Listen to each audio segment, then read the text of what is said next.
क्यारी में प्याज के बीज क्यारी में डाल दो। जब प्याज फूटे ना उसमें कोपल आ जाए, इतनी बाहर आ जाए जब, तो सिरिंज से ना साफ मुसफ़ा पारा किया हुआ 1-1 ग्राम, हाँ 12 उसमें ना 12 ग्राम 1 तोला पारा डाल दो 12 प्याज में। अब उसको बढ़ने दो। जब प्याज पूरी हो जाए ना तैयार, तो बस उसको निकाल दो, उसको काटो दो। प्याज का जो ऊपर का हिस्सा है वो भी खाने में आएगा। उसको खुशक करके पोड़ो बनाए, कैप्सूल भर के रख लो, लेकिन पूरा नहीं खाना उसको। अब उस प्याज का ये है कि उसका पानी निकाल के, उस प्याज का उसमें शहद डाल के पका के, और उसका 1 चमचा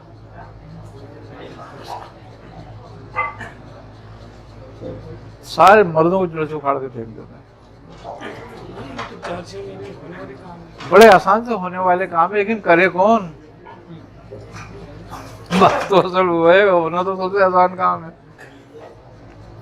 हमारे वो एक जानने वाले थे सन्यासी, अब्दुल हमीद नाम था उनका, अल्लाह ने जन्नत नसीब करे। जब मेरे पास वो आते थे उस वक्त उनकी उम्र तकरीबन 90 बरस थी। लेकिन जैसे नागर है ना यहाँ से यूपी, वहां से वो पैदल आते थे। हाँ, अबे मैंने कहा तुम्हारा दिमाग तो नहीं चल गया? अरे कहने लगे नहीं, कोई थकता थोड़ी हूँ। और जाते ही पैदल थे। मैंने कहा रिक्शा वाला है, इसको मैं बोल देता हूँ छोड़ देगा तुम? अरे नहीं नहीं, कहने लगे मोहताजी की क्यों करें, और चलते भी बहुत तेज थे। वो मुझसे कहने लगे एक दिन, कहने लगे एक नुस्खा बताता हूँ अपने पास, याद रखना, बस जिंदगी में काम आएगा। मैंने कहा क्या? तो उस जमाने में स्वांजना की कोई हैसियत नहीं, लोग समझते नहीं स्वांजना क्या। आज बहुत ज्यादा स्वांजना को समझते हैं कि स्वांजना क्या है। तो मुझसे कहने लगे स्वांजना का पेड़ लगा लो। मैंने कहा तुम तो वो नुस्खा बता रहे हो कि जब जवानी में लगाया बुढ़ापे में खाए। कह रहे नहीं नहीं, या कोई देख लो किसी के पास लगा हुआ है तो। मैंने कहा फिर करना क्या है ये बताओ तुम। कह रहे हो जब स्वांजना का पेड़ अगर मिल जाए तुम्हें, तो उसका जहाँ जोड़ शुरू होता है ना, जहाँ से शाखें शुरू होती हैं तने पे, वहाँ सुराख करके ना एक बार पारा डाल देना और उसको बंद कर देना बस 1 साल के लिए।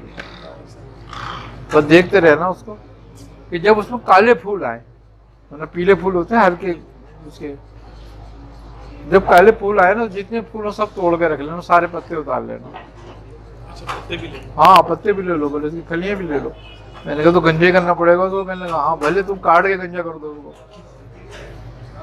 मैंने कहा अच्छा। कहने बस ये संभाल के रख लो, उसके फूल भी अलग रख लो, पत्ते अलग खुशक कर लो, खलियां अलग कर लो, और इनका पाउडर बना लो। फूल और पत्ते एक जगह भले मिला लो, पाउडर बना लो। अगर कैप्सूल बनाना तो खाली फूल रखना, और अगर वैसे करना है तो पत्ते फूल सब एक साथ कर लेना।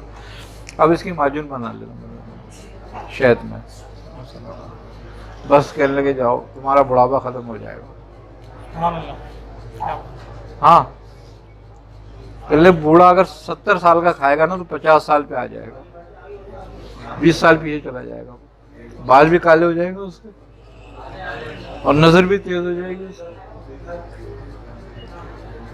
कहने लगे मैंने 1 दफा खाया है। बोले मुझे कोई ऐसा मर्ज नहीं था, टीबी समेत जो नहीं हो।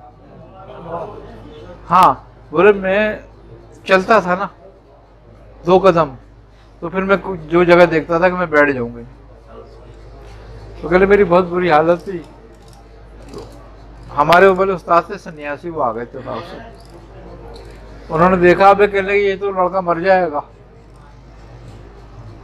तो कहने हमारे वालिद कहने लगे, मेरी उम्र बोले तो 28-30 साल थी। वो कहने लगे कि भाई फिर क्या होगा इसका, बताओ कुछ करो इसके लिए। कहने लगे ये तेरे घर पे रखा हुआ है ना, खड़ा हुआ है, इसका इलाज यही है, स्वांजना का पेड़ होता, ऐसा कर ले जा। अब तो मैं जा रहा हूँ, फिर मैं आऊँगा, फिर देखूंगा क्या है। तो कहले वो साल 2 साल 3 साल बाद आते थे। तो वाले साहब ने बोला ऐसे कर दिया। जब वो काले वाकई फूल काले हो गए उसके आए, तब उतार के रख लिया, माजून बनाई। बोले 3 मील दौड़ता था मैं, और मुझे पता नहीं चलता मैं 3 मील भागा हूं। बोले जब से खाई है आज तक चल रही है।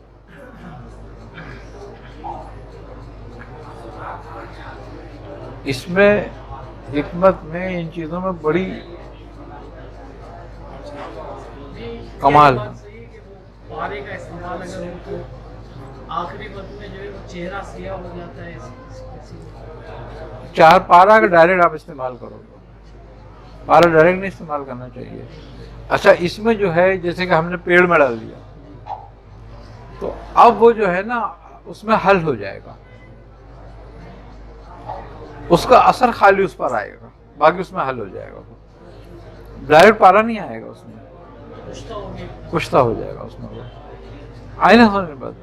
तो वो जो है ना फायदेमंद है। अब जैसे प्याज में डाल दिया, अब जो प्याज, ये प्याज का जो वो है ना तेजाबियत, पारे को खत्म कर देती है, पानी कर देती है, हल्क हो जाता, महलूल हो जाता है, बिल्कुल तहलील हो जाता है।